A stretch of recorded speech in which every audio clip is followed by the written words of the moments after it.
Disaster response teams continue to assist evacuees in Liloan, Cebu, where more than 100 families were displaced due to severe flooding at the height of Typhoon Tino.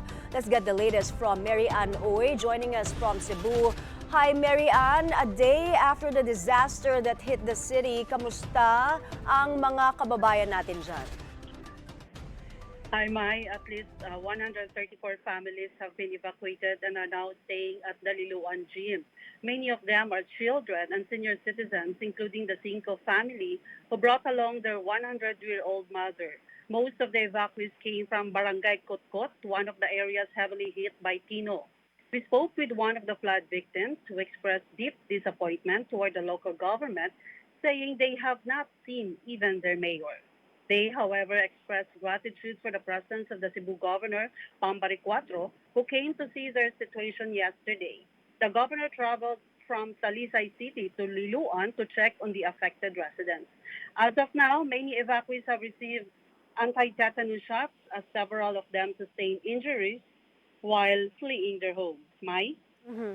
Marian, maliban sa mga tao, we all know there are animals that unfortunately have been left behind in the past, no? Kamusta ang mga hayop?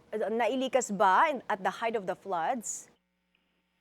Yeah, we saw many animals, covered in mud earlier. Some were left behind, while others seem to be looking for their owners. But the saddest sight was the dog we saw crying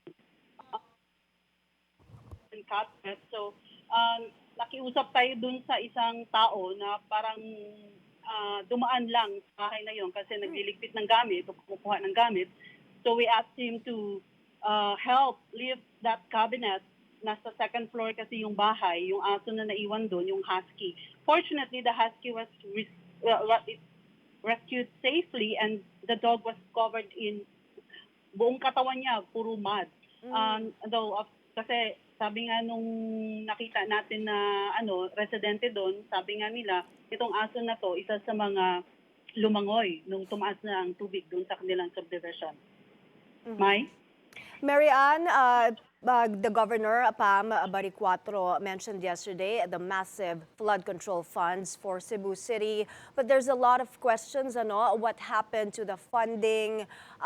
What's the update here? Iimbestigahan ba ito?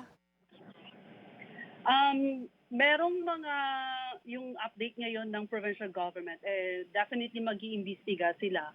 At tinry nga natin pasukin yung Barangay Kotkot kasi nandun yung yung isang flood control project na inaugurate noong 2023 with Congressman Duke Frasco. Unfortunately, we can't go in kasi nga ongoing yung retrieval and recovery operations and medyo heavy talaga ang traffic as of now kaya hindi ako makakapasok dun sa barangay na yun. But definitely the provincial government will investigate and also the municipal government. All right, thank you, Mary Ann Uy.